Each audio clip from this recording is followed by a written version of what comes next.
히브리서를 기록한 목적이 바로 미혹에 배교하지 않고 끝까지 기독교 신앙, 예수 그리스도의 믿음을 견고하게 세우기 위해서 기록된 말씀이 히브리서다, 이런 말씀을 드렸었습니다. 조금 기억을 한번 되살려보면 좋겠어요. 첫째 시간에 우리가 특별히 예수님이 어떤 분이신가 라는 말씀을 나눌 때 예수님은 마지막 선지자다 그랬습니다. 그렇죠? 마지막 선지자라는 것은 더 이상 하나님이 말씀을 더하실 게 없다는 거였습니다. 그래서 예수님의 말씀으로 성경은 1.1획도 가감할 필요 없이 완전한 하나님의 구원의 말씀으로 충분하다, 이런 말씀이겠죠. 두 번째는 예수님이 창조주로서 만왕의 왕이시다 하는 내용이었죠. 왕이시라는 것은 통치를 하신다는 거죠. 이렇게 예수님은 모든 것을 통치하시는 만왕의 왕이 되신 분이시다. 세 번째는 뭐였습니까? 예수님은 대제사장이었죠. 예수님만이 우리의 죄를 대신 사해 주실 수 있는 대제사장이 되시는 분이시다 하는 그런 말씀들을 보았습니다. 이제 두 번째 시간에 봤던 말씀은 1장 4절부터 14절까지 말씀을 통해 가지고 예수님이 그 당시 사람들이 알고 있던 하나님 외에 가장 뛰어난 존재라고 하기에는 천사와 비교해서 천사보다 훨씬 뛰어나신 분이시다, 그거를 이제 말씀했던 것을 볼 수 있습니다. 왜 그러냐? 그분은 아들이라는 이름을 갖고 계신 분이에요. 천사는 하나님의 종이지만 예수님은 하나님의 아들, 그 아들이라는 그 이름으로 모든 이름 위에 뛰어난 이름, 그 이름을 주셨던 것을 볼 수 있습니다. 그래서 여기까지가 바로 예수 그리스도의 탁월성, 천사보다도 뛰어나신 분, 천사를 바람과 불꽃 같은 그런 사역자로 부리시는 분일 정도로 이 예수님이 아주 탁월하시고 뛰어나신 분이시다, 예수 그리스도는 이만큼 뛰어나신 분이시다 하는 그거였습니다. 이제 오늘 말씀으로 들어와서는 그러면 이제 복음에 대해서 말씀하시는 거예요. 히브리서의 큰 주제 두 가지가 그거다 그랬습니다. 하나는 예수 그리스도의 그 우월하심을 그거를 변증하는 것이고, 또 하나는 복음, 율법에 비교해서 이 복음이 얼마나 탁월한 것인지 그것에 대해서 또 변증하는 것이 이 히브리서다, 이런 말씀을 드렸었습니다. 오늘 본문에서는 바로 그 복음에 대해서, 율법에 비교해서 복음이 얼마나 탁월한 것인지 복음에 대한 말씀을 하시는 것을 볼 수 있습니다. 특별히 저와 여러분 오늘 본문에서 강조하는 게 뭐냐면 복음에 유념하라는 거예요. 복음에 더욱 주의하라는 거예요. 1절 말씀에 그렇게 말씀하시죠. 지금까지 예수 그리스도가 어떤 분인지 그 내용을 말씀하셨는데, 그분이 그러므로 1절에서 그러므로 우리는 들은 것에 더욱 유념함으로 우리가 흘러 떠내려가지 않도록 함이 마땅하니라. 배도를 방지하고자 해서 지금 이거를 썼다고 그랬는데, 들은 것에 유념함으로, 우리가 들은 것, 구원의 복음입니다. 들은 율법이 아니고 예수 그리스도께 주신 그 복음에 유념해야 되는 이유가 뭐냐면 흘러 떠내려가지 않기 위해서 그렇다는 거예요. 아멘? 여러분, 흘러 떠내려간다는 것은 멸망입니다. 멸망. 그러니까 복음을 유념하지 않으면 흘러 떠내려갈 수가 있다고 그렇게 말씀하시는 거예요. 이 흘러 떠내려간다는 게 이게 주석에 보니까 참 의미심장한 그런 말씀들이 이렇게 담겨져 있는데요. 그냥 흘러 떠내려, 쉽게 얘기하면 배가 기관이 고장났다거나 아니면 난파돼가지고 그냥 강물에, 바다 물결에 그냥 속절없이 그냥 밀려서 떠내려가는 그런 상황을 이야기하는 그런 의미가 여기에 담겨져 있습니다. 또 하나는요, 이런 표현이 있어요. 손가락에서 반지가 빠져나가는 거래요. 손가락에서 반지가 빠져서 도망가는 거예요. 여러분 반지는 우리가 결혼할 때도 언약 아닙니까? 약속으로 그죠? 반지를 끼우잖아요. 하나님도 언약의 증표로 우리 탕자에게도 반지를 끼워주잖아요. 그 내 아들이라는 언약입니다. 아들이라는 확인입니다. 그 신분을 이렇게 표현을 해주시는 거죠. 그런데 이런 하나님의 약속이 홀라당 빠져가지고 없어져 버리는 거예요. 그러니까 언약 밖의 사람이 돼버린다. 이런 의미가 있는 거죠. 또 물이 수로가 있다면 수로를 따라서 물이 그냥 정해진 방향으로 흘러가야 되는데 그 수로를 빗나가가지고 물이 새서 옆길로 또랑으로 그냥 이렇게 지 맘대로 흘러가는 이렇게 누수가 돼버리는 그런 것들을 표현하기도 하고요. 또 한 가지는요. 우리가 무언가를 기억하고 있어야 하는데 그 기억을 잊어버리는 거예요. 그러니까 하나님에 대한 기억을 잊어버리는 거예요. 저와 여러분 늘 하나님, 예수님 그 기억이 있지 않습니까? 들은 말씀들이 있지 않습니까? 근데 그런 것들이 잊혀져 버리는 거예요. 그래서 지혜와 명철도 상실하는 것. 이렇게 많은 의미들이 여기 흘러 떠내려 간다 하는 이 단어에 이렇게 많은 의미들이 담겨있는데 가만히 이렇게 하나하나 이렇게 보니까 정말 그래요. 우리가 복음에 유념해야 되는 이유가 뭐냐면 자칫 방심하면 놓쳐버리고 빼앗겨버리고 잃어버리고 곁길로 가고 약속 외의 사람이 되어버리고 하는 그런 일들이 생기기 때문에 그렇다는 거예요. 복음은 구원인데 구원에서 구원을 놓치고 멸망으로 가는 일들이 생기기 때문에 그렇다라는 것입니다. 신명기서 32장 46절 47절 말씀에 보면 거기에 이런 말씀이 있어요. 그들에게 이르되 내가 오늘 너에게 증언한 모든 말씀을 너희의 마음에 두고 너희의 자녀에게 명령하여 이 율법의 모든 말씀을 지켜 행하게 하라. 그러니까 말씀을 항상 마음에 두는 믿음과 지켜 행하는 순종이 같이 한 쌍입니다. 그러면서 47절에서 이는 너희에게 헛된 일이 아니라 하면서 그 다음 말씀이 중요하죠. 헛된 일이 아니라 너희의 생명이니 너희의 생명이라는 거예요. 하나님의 말씀이 너희의 생명이니 이 일로 말미암아 너희가 요단을 건너가 차지할 그 땅에서 너희의 날이 장구하리라. 요단을 건너가 차지할 가나안 땅은 천국을 예표하는 땅이죠. 그걸 상징적으로 말씀하는 거기에서 너희의 날이 장구하리라 하는 것은 거기에서 너희가 영생을 누리리라. 천국에서 영생을 누릴 것을 가나안 땅에 비교해서 이렇게 말씀합니다. 이만큼 그 말씀을 마음에 새기고 말씀을 지켜 행하는 것이 우리에게 생명이라는 거예요. 근데 여기서 말씀하는 거는 지금 이 율법의 모든 말씀을 지켜 행하게 하라고 율법을 얘기해요. 율법을. 구약에서 율법도 생명일진데 하물며 하나님의 아들 예수 그리스도께서 우리에게 주신 복음의 말씀이야.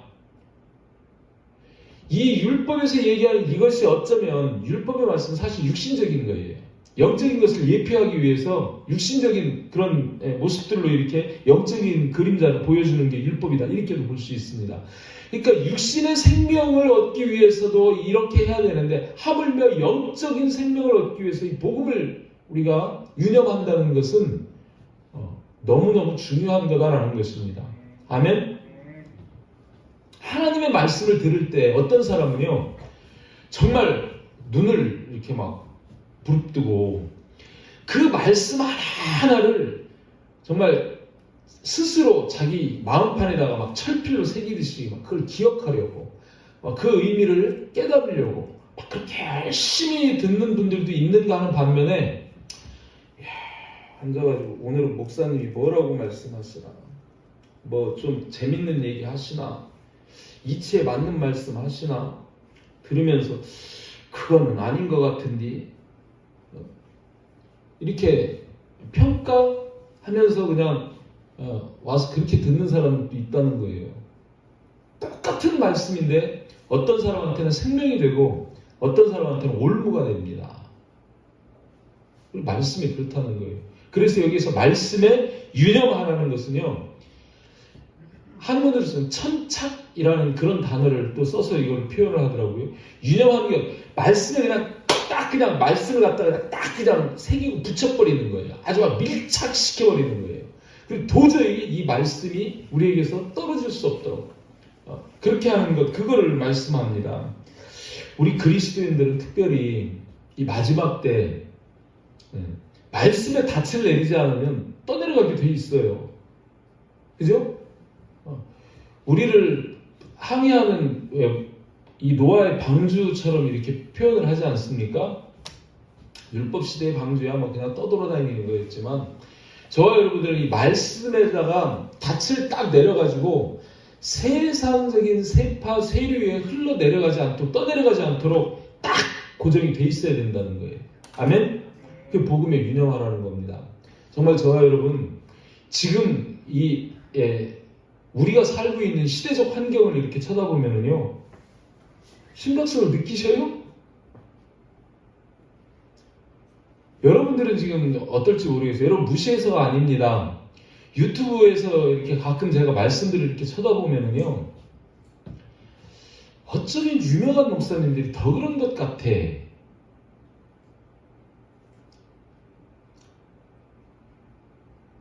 이 말씀이 자꾸 좀 하나님의 그 의도 있잖아요. 말씀하신 하나님의 의도, 의중, 하나님의 뜻이 있어요. 말씀마다 다.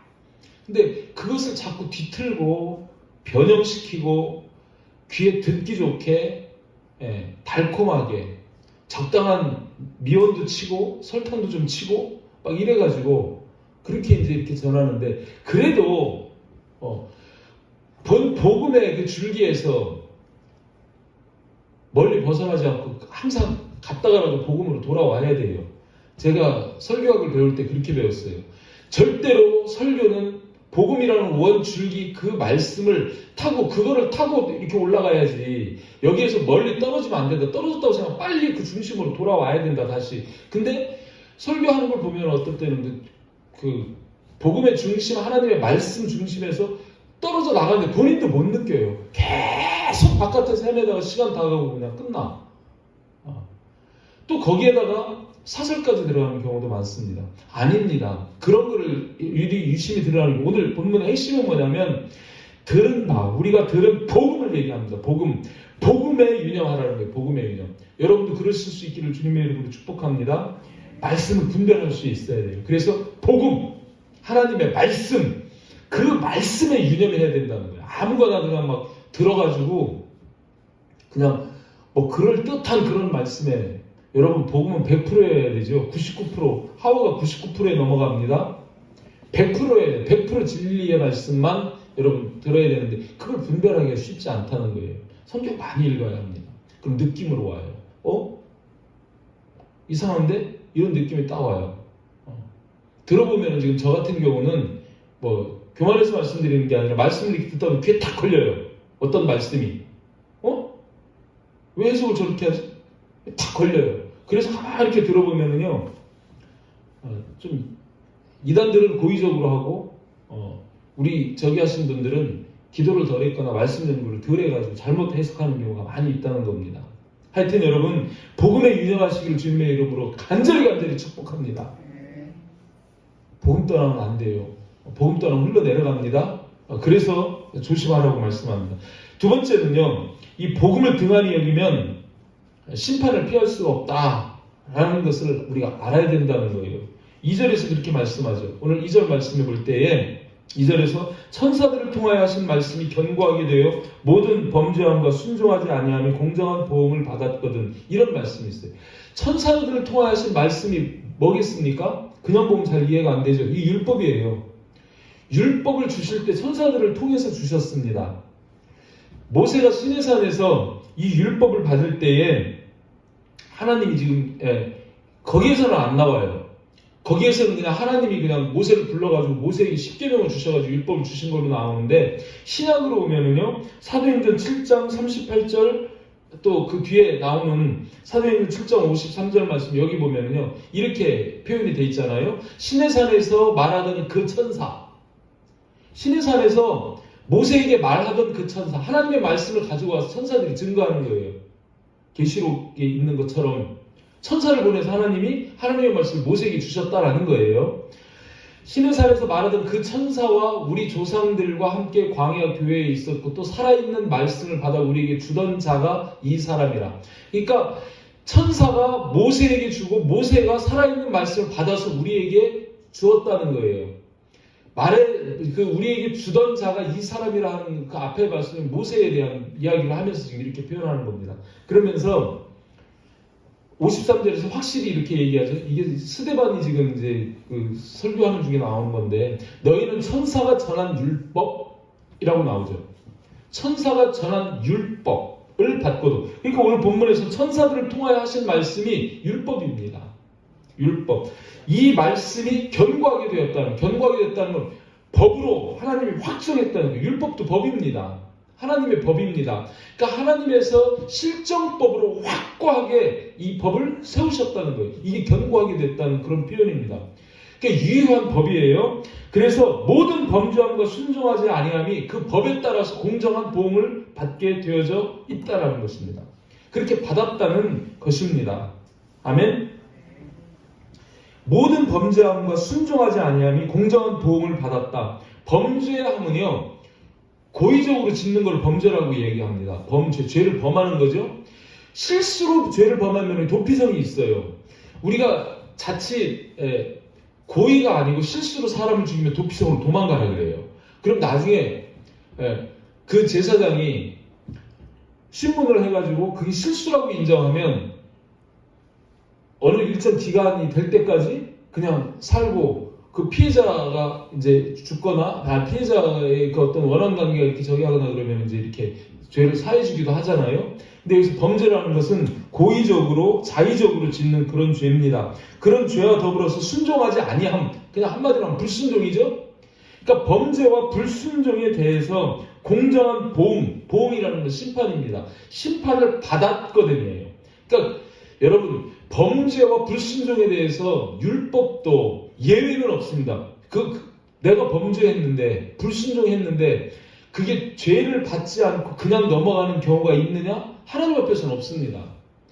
반드시 그에 합당한 보응을 받게 돼 있다는 거예요. 심판을 받게 돼 있다는 거예요. 자, 이 율법에 대해서 범죄하고 불순종하는 것도 이렇게 보응을 받는데, 하물며 천사가 전한 그 율법도 그런데 아들이 말씀하신 복음을 그걸 등한히 여기면, 그 등한히 여기서 범죄하고 그 복음에 불순종하면 어떻게 되겠냐는 거예요. 육적인 율법도 복음을 다 받았는데 복음을 등한히 여기서 그것에 대해서 범죄하고 불순종하면, 뒤에 말씀하시죠. 뒤에 나오는 말씀이 그거예요. 우리가 이같이 큰 구원을 등한히 여기면 어찌 그 보응을 피하리요? 라고 3절 하반절에 그렇게 기록되어 있는 것을 보게 됩니다. 아멘. 율법에 대해서 순종하지 않고 범죄한 구약의 대표적인 예를 들으라고 그러면 딱 고라예요. 고라가 누군지 아시죠? 레위 지파 사람입니다. 모세가 이스라엘 백성들을 인도하고 나갈 때 이 고라가 그러는 거예요. 아니, 우리도 레위 지파야. 왜 너만 하나님하고 대면한다고 그래? 하나님은 우리하고도 말씀하시는 분이야. 하면서 모세의 권위에 도전을 해요. 그죠? 그럴 때 모세에게 대적했다라는 것은, 모세는요 율법의 대명사입니다. 그죠? 모세가 율법을 받았고, 그래서 모세라는 이름은요 율법이에요. 그래서 모세가 가나안 땅에 못 들어가는 거는요, 율법으로는 천국 못 들어간다는 걸 보여주기 위해서 모세가 가나안 땅을 못 밟는 거예요. 그러니까 그로 대표한 그 모세에게 대항을 한 이 고라가 어떻게 되십니까? 모세가 얘기하죠. 향로를 준비해라. 니들 편에 있는 사람들, 저 고라의 말이 옳다고 생각하는 사람들이 향로를 가지고 와가지고 하나님한테 그럼 향을 피워가지고 하나님이 어떻게 하는지 응답을 한번 받아보자 이렇게 얘기를 하는 거예요. 근데 고라는 가족들과 정말 땅이 갈라져가지고 땅에 다 그냥 다 빠져버립니다. 민수기 16장 33절 말씀 보면 그들과 그의 모든 재물이 산채로 스올 지옥이죠. 여기에 빠지면 땅이 그 위에 덮이니 그들이 회중 가운데서 망하니라 이렇게 말씀하시고요. 그 뒤에 가서 35절에 보면 여기는 안 올려놨지만 여호와께로부터 불이 나와서 분향하는 250명을 불살랐더라.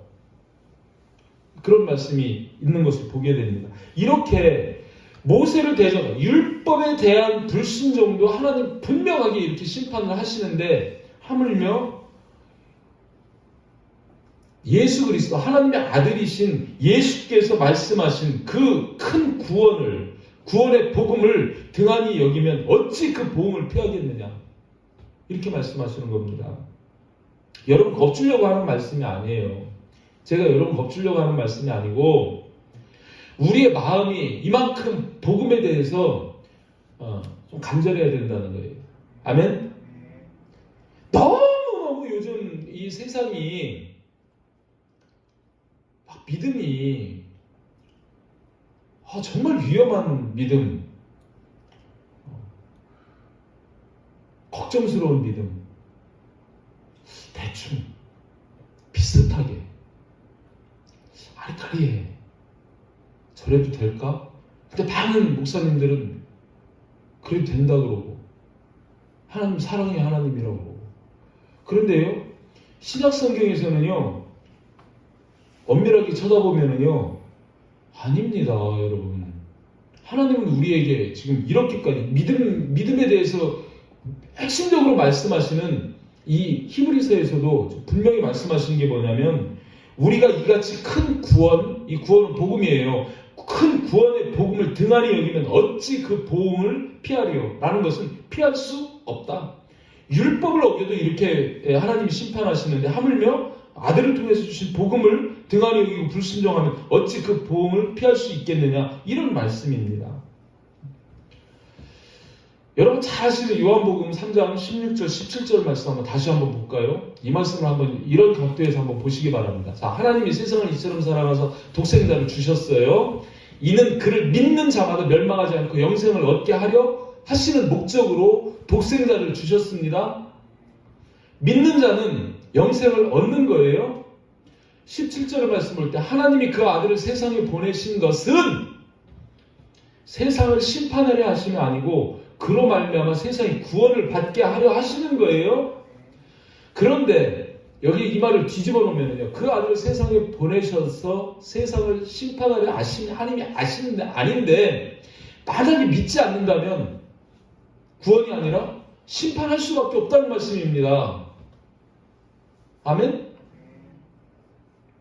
믿지 않으면 믿으면 구원하는 게 목적이지만 믿지 않으면 심판할 수밖에 없다. 심판하려 하면 아니지만 심판할 수밖에 없다는 그런 말씀이에요. 아멘?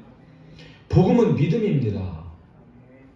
우리에게 복음은 구원의 길이잖아요. 구원의 방편이잖아요. 그죠? 그래서 이 복음을 등한히 여기면 안 된다는 거예요. 영생과 멸망의 조건은 예수 그리스도를 믿는 믿음, 그를 믿어서 영생을 얻는 복음 그 자체입니다. 믿는 자는 영생을 얻고 구원을 얻을 것이고 믿지 않는 자는 멸망을 받고 심판을 받는다는 것, 이것이 하나님이 세우신 견고한 법이에요. 법. 그래서 여러분 복음을 등한히 여기시면 안 될 줄 믿습니다. 끝까지 목숨 걸고 우리는 복음을 복음답게 믿고 복음을 끝까지 지켜야 되는 거예요. 믿음을 끝까지 지켜야 되는 거예요. 아주 저도 막 이런 말씀 드리려고 부담스럽기도 하고 어쩔 때는요 미안하기도 하고 그래요. 왜 박 목사는 맨날 올라가기만 하면 그냥 막 이럴까. 그런데 여러분 솔직히 우리 한 주간의 삶을 한번 돌이켜 보십시다. 세상 살다 보면요 여러분 믿음으로 하는 일들, 내가 지금 오늘 하루를 살았는데 믿음으로 살았습니까? 복음으로 살았습니까? 복음을 등한히 여기고 내 맘대로 살고 세상 흐름대로 따라 살지 않았습니까? 그건 위험하다는 거예요. 흘러 떠내려갈까 염려스럽다고 그렇게 말씀하시잖아요. 여러분 세류 흘러 떠내려가는 거예요. 제가 딱 두 가지만 여러분 말씀드릴게요. 이 세상에서 우리를 흘러 가게 하는 두 가지가 뭐냐면은 황금만능주의, 물질주의, 돈! 한마디로 얘기하면 돈이고요. 또 하나는 뭐냐면은 이기주의입니다. 그 두 가지예요.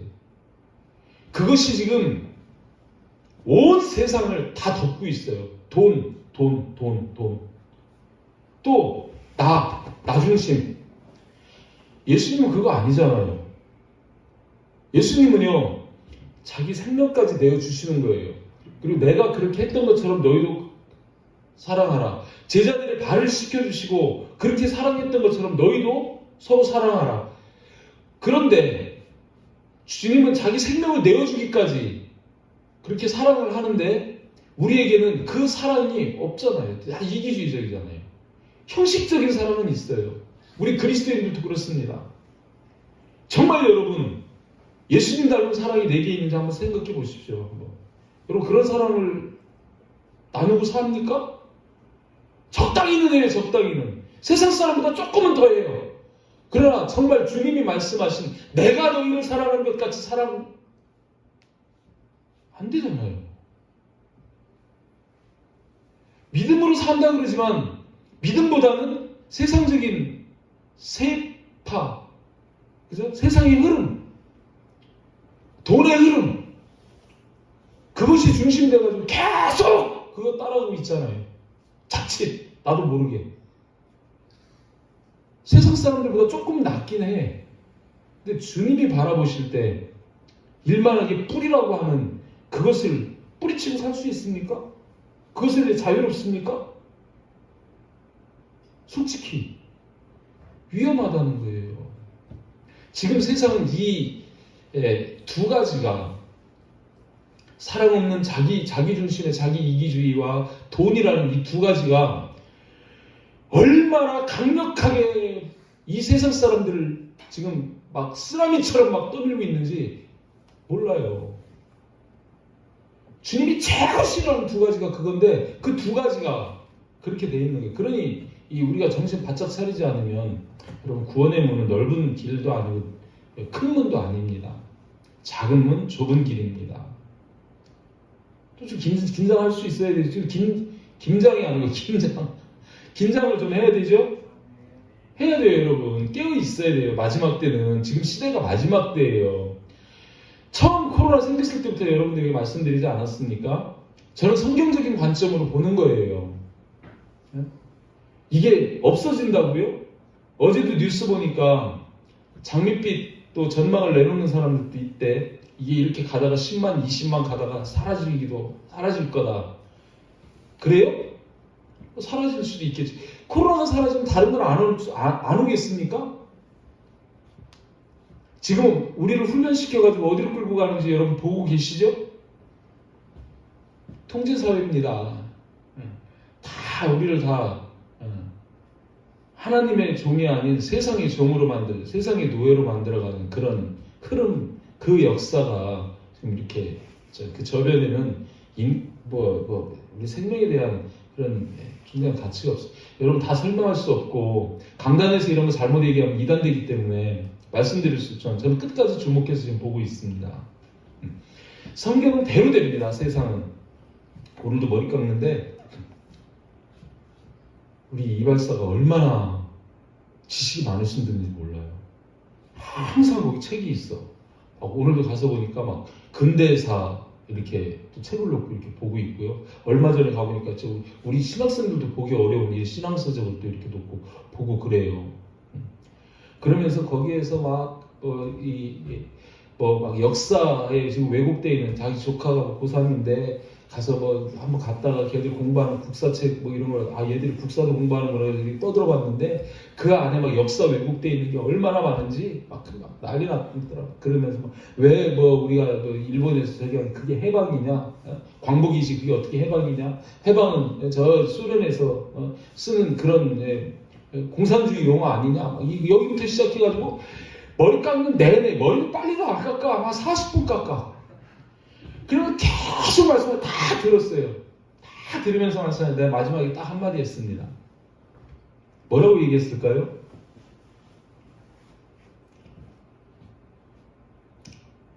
힘 있는 자들이 역사를 왜곡하기도 하고 그렇게 하지만 역사는 히스토리입니다. 무슨 말씀인지 아시죠? 역사는 주님 손에 있어요. 주님이 다 주님 손에 있는 그의 이야기입니다. 그 his story, his story. 그죠? 그 작은 시각으로 보면 그 안에서 막 콩이냐 밭이냐 막 싸우지만 좀 거시적인 안목으로 보면 하나님의 시간표대로 하나님의 계획대로 그의 역사로 그의 역사로 이루어져 가고 있는 거예요. 그거를 볼 수 있어야지. 그거를 아닙니까? 그냥 글 속에 들어가가지고 거기 소박구서 그게 글자가 많이 틀리니 그러고 있을 게 아니고 주님의 마음으로 주님의 역사를 보고 주님의 타이밍을 우리가 볼 수 있어야 된다는 거죠. 아멘? 그거를 볼 수 있어야 돼. 그런 눈으로 지금 세상이 돌아가는 것들을 이렇게 쳐다보면은요, 정말 위기 상황입니다. 깨어있으시길 주님의 이름으로 축복합니다. 복음 안에는 살 길 없습니다. 복음을 등한히 여기지 않는 저와 여러분 될 수 있기를 주님의 이름으로 축복합니다. 복음에 대해서요, 얼만큼 이게 중요하고 확실한 거냐면 아예 이런 말씀을 하시는 걸 볼 수 있어요. 이 복음이 주의 말씀이고 하나님이 증거하신 그런 것이다 라고까지 말씀합니다. 이 복음에 대한 확실성인데요, 3절 하반절에 보면 이런 말씀이 있죠. 이 구원은, 그러니까 이 복음은 처음에 주로 말씀하신 바예요. 하나님은 예수 그리스도를 통해서 이 구원의 복음을 말씀하게 하셨어요. 그러니까 주를 통해서 예수 그리스도를 통해서 말씀하신 바예요. 이런 의미입니다. 그러니까 이 복음을 하나님이 예수를 통해서 말씀하셨고 처음에 주님이 말씀하셨다. 이런 말씀이시죠. 마가복음 1장 14절 15절 말씀 보면 예수님께서 오셔가지고 처음 복음이라는 단어를 쓰시잖아요. 요한이 잡힌 후에 예수께서 갈릴리에 오셔서 하나님의 복음을 전파하여 이르시되 때가 찼고 하나님의 나라가 가까이 왔으니 회개하고 복음을 믿으라. 이렇게 말씀하시는 거예요. 이 복음을 믿으라고 복음을 선포하신 처음에 이 복음을 말씀하신 분이 예수님이시다. 이렇게 말씀하세요. 이 복음의 출처는 하나님으로부터 위탁돼서 예수 그리스도에게서 나온 것이다라는 거예요. 하나님의 아들에게서, 모세에게서 나온 게 아니고 천사들에게서 나온 게 아니고 처음에 주로 말씀하신 창조 주로 통치자 주로 주를 통해서 말씀하신 거다. 이런 의미입니다. 아멘? 복음의 출처가 그렇다는 거예요. 그러면서 3절 하반절에 보면은 두 번째로는 들은 자들이 우리에게 확증한 바니, 이 복음을 들은 자들이 누구겠습니까?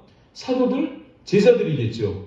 그들이 우리에게 증거한 거라는 거예요. 이 사도들을 포함해서 사도행전에 보면은 스데반, 빌립 같은 이런 집사들, 그들이 사마리아로 가서 이렇게 빌립 같은 경우는 사마리아 가가지고 막 복음을 전하잖아요. 그죠? 그렇게 들은 자들이 우리에게 확증한 그런 말씀이다. 이렇게 나오고 사도행전 1장 8절에서도 오직 너에게 성령이 임하면 너희가 증인이 되리라. 이렇게 말씀하셨는데 이들이 사도행전 2장에 가서 보면은 이제 성령이 임해요. 성령이 임하니까 2장 4절에서 그들이 다 성령의 충만함을 받고 성령이 말하게 하심을 따라, 그죠? 성령이 말하게 하심을 따라 다른 언어들로 말하기를 시작하니라. 이렇게 말씀하시는 것을 볼 수 있습니다. 그죠? 네. 이렇게 성령이 말하게 하심을 따라 다른 언어들로 복음을 증거했다는 거예요. 누가요? 들은 자들이. 근데 그보다 더 확실한 것은 4절에서 아예 하나님이 이렇게 못을 박아버립니다. 4절 말씀 볼까요? 4절 말씀 보면 하나님도 가만히 계시고 있는 게 아니고 표적들과 기사들과 여러 가지 능력과 및 자기의 뜻을 따라 성령이 나누어 주신 것으로서 그들과 함께 증언하셨느니라. 마태복음 28장 20절에도 보면 가서 제자 삼으라 그러고 내가 항상 너희와 함께 하리라. 제자들이 복음 전하는 데마다 표적과 기사가 나타납니다. 하나님이 함께 하시면서 그 복음이 하나님의 말씀이라는 사실을 표적과 기사로, 능력으로, 성령의 역사로 확증해 주시는 거예요. 사람의 말이 아니다. 하나님의 말씀이다. 라고 하나님이 복음을 확증해 주시는 그런 것이다 라는 겁니다. 이 구원의 복음이 확증될 수 있었던 것, 하나님이 함께 하셨기 때문에 그렇다라는 겁니다. 표적, 사인으로, 기사, 초자연적인 그런 현상들로, 여러 가지 능력, 제자들이 병도 고치고 예수님이 한 것처럼 귀신도 쫓아내고 막 그런 능력을 행하죠. 그죠? 그리고 또 성령이 나누어 주신 것으로라는 이런 말씀, 성령의 선물로라는 그런 의미로 해석을 할 수 있어요. 성령의 선물이 뭡니까? 우리에게 믿음입니다. 믿음. 믿음을 주시는 거죠.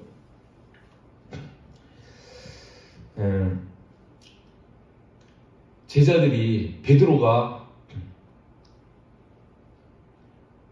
그 복음을 증거하다가 그 복음에 대해서 요 내용을 4절에 있는 말씀을요, 사도행전 2장 22절에서 말씀을 똑같이 합니다.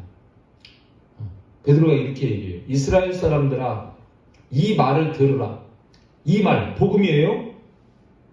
너희도 아는 바와 같이 하나님께서 나사렛 예수로 큰 순서만 달라. 아까는 표적, 기사, 권능이 나오는데 여기서 바뀌어 있죠. 권능과 기사와 표적을 너희 가운데 베푸사 너희 앞에서 그를, 예수님의 말씀을, 예수님의 말씀이에요. 자체가 로고스, 말씀. 그를 하나님이 이 권능과 기사와 표적으로 증언하셨다는 거예요. 아멘? 복음에는요, 이런 능력이 나타납니다. 표적이 나타납니다. 기사가 나타납니다.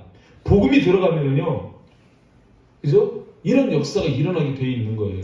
진짜 제대로 된 복음에는 능력이 있습니다. 복음에는요, 이런 초자연적인 권능이, 기사가, 기적이, 표적이 따라오게 되어 있습니다. 아멘? 믿는 자들에는 이런 표적이 따르리니, 무슨 독을 마실지라도 해가 되지 아니하는, 그거 쭉 나오잖아요. 표적이 따라온다니까요. 복음을 믿는 그 믿음에는 복음의 능력이 이렇게 나타난다는 거예요. 예수 그리스도의 구원의 복음, 이렇게 지금 말씀하시기를 주를 통해서, 그리고 그 제자들이 증언한 바대로, 그 제자들의 증언에 하나님의 권능과 이런 기사, 표적이 함께 하면서 그것들을 하나님이 증언하셨다고 말씀합니다. 하나님이 증언하시는 그런 복음이라는 거예요. 아멘? 지금 뭘 말씀하는 거예요? 구약에 주셨던 율법에 대해서 지금 복음을 말씀하시는 거예요. 복음. 이 복음이 어떠하냐? 그걸 말씀하는 겁니다.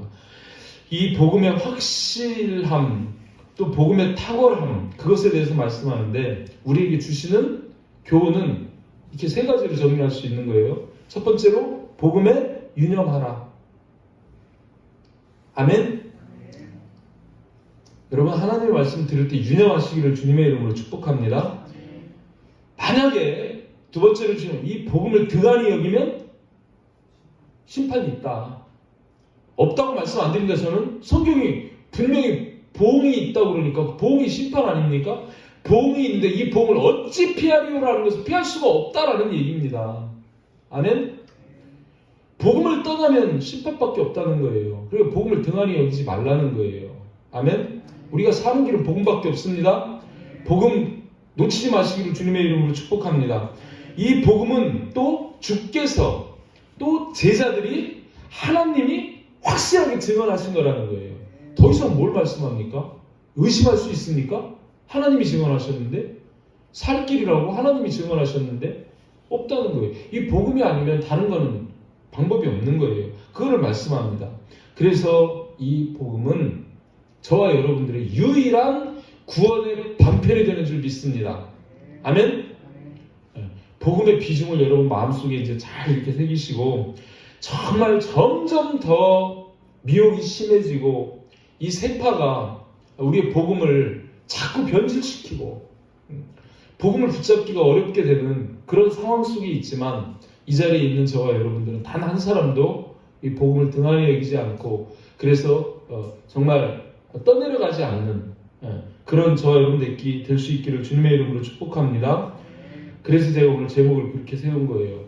복음, 이 진리 위에 굳게 서는 그런 그리스도인이 되시기를 주님의 이름으로 축복합니다.